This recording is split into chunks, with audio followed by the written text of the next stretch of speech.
சிறுநீரக புற்றுநோய், உணவு குழாய் புற்றுநோய், நுரையீரல் புற்றுநோய், வயத்திலே புற்றுநோய், ஆண்குறி புற்றுநோய், கணையத்திலே புற்றுநோய், இப்படி பல்வேறு விதமாகப்பட்ட நோய்களுக்கெல்லாம் இந்த புகையிலை காரணமா இருக்கு.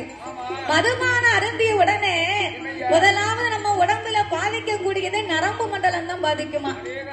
அந்த நரம்பு மண்டலம் பாதிக்கும் போது மூளையிலே முதலாவது செயலிழக்க செய்து தன்னையே மறந்து நம்ம என்ன செய்கிறோம், யாரென்று எதை செய்யணும் நிதானம் இல்லாம நம்மள ஒரு காரியத்தை செய்ய வைக்கும். ஆமா, அப்ப நிதானம் இல்லாம ஒரு காரியத்தை செய்யும் போது சிறுக சிறுக குடிக்கும் போது நம்ம உடம்புல கொஞ்சம் கொஞ்சமா பாதிப்பை கொண்டு வரும். அதுக்கு பிறகு அளவு அதிகமாக அதிகமாக நம்ம உடல்ல இருக்கக்கூடிய ஒவ்வொரு உறுப்புகளுமே தன்னுடைய செயலை இழந்து போகும். செயலை இழந்து போகும்னா தலைவலி உண்டாகும், வயசு போக்கு உண்டாகும், மங்கலான பார்வை உண்டாகும், செரிமான கோளாறு, ஆண்மை குறைவு, பசியின்மை, நரம்பு தளர்ச்சி, ஆற்றல் குறைவு. அது மட்டுமல்ல, ஒழுங்கற்ற இதய துடைப்பு கூட இருக்குமா. இந்த மாரடைப்பு வருவதற்கு மதுபான ஒரு காரணம் தான்.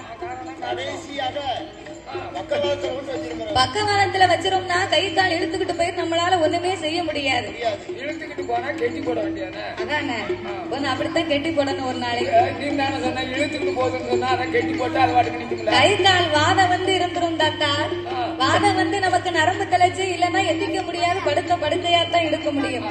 ஒருவருடைய துணை இல்லாம நம்ம எந்த காரியத்தையுமே செய்ய முடியாது. இன்னைக்கு கல்யாணம் முடிந்து ஒரு ஆணை நம்பி ஒரு பெண் வருகிறான்னு சொன்னா அவளுக்கு அத்தனை பாதுகாப்புமே இந்த கணவன் தான் இருப்பார். அப்போ இந்த கணவன் தன்னுடைய மனைவி, குடும்பம், குட்டின்னு நினைச்சு வாழ்ந்தாத்தானே அடுத்த தலைமுறையை பார்க்க முடியும். அப்படி மதுபானமேன்னு சொல்லி இருந்தா குழந்தையின்மை இல்லாம போயிரும், குடும்பம் தலைக்காது, வாழ்க்கையில இன்பம் இருக்காது. பெண்ணா பிறந்தவளுக்கு ரொம்ப சங்கடமா இருக்கும், கஷ்டமா தெரியும். ஆணும் பெண்ணும் தவறாக போவதற்கு இது ஒரு முக்கிய காரணமா இருக்கு. அது மட்டுமா, இன்னைக்கு மது போதையில போறவங்க யாராவது ஹெல்மெட் போடுதாங்களா? யாராவது ஹெல்மெட் போடுதாங்களா? கார்ல போறவங்க யாராவது சீட் பெல்ட் போடுதாங்களா?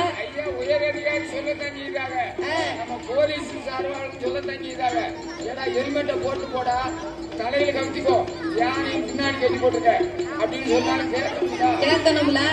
அப்போ மது போதையிலே தன்னை அறியாம இப்போ இடையில நேற்று 2 நாளைக்கு முன்னால சிவராமப்பேட்டை பக்கத்துல ஒரு சின்ன ஆக்சிடென்ட் நடந்தது.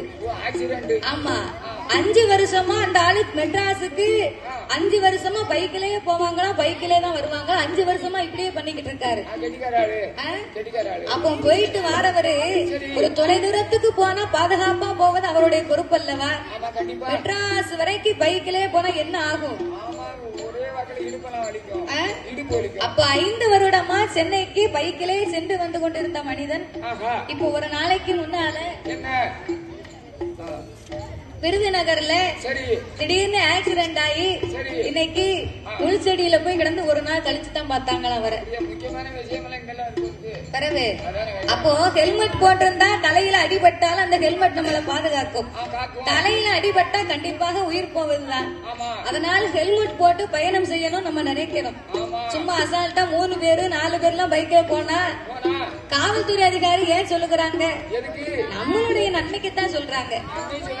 சின்ன பிள்ளைங்கள பைக் எடுத்துட்டு வெளியே சுத்தாதங்கடா, உங்களுக்கு லைசன்ஸ் இல்ல, நீங்க இப்படி வரக்கூடாது, வீட்டுக்கு போங்க, நமக்கு கோவம் வருது. எதுக்காக சொல்லுகிறாங்க? கால் எட்டாது, நமக்கு விவரம் தெரியாது, 4 பிள்ளைகளுக்கு 5 பிள்ளைகளை ஏத்திட்டு போவோம். அதெல்லாம் நினைக்கணும், நம்மளுடைய நன்மைக்குத்தான் சொல்லுகிறாங்க. நம்ம நினைச்சு பார்க்கணும். கிழவி சொன்னா கிங்கினிக்கு யாராதான், கிழவி சொன்னா கிங்கினிக்கு யாராதான். ஆமா, அதே மாதிரி கிழவன் சொன்னா கிங்கனருக்கு யாராதான். கிங்கனம்னா நம்புறான். கிழவம்னா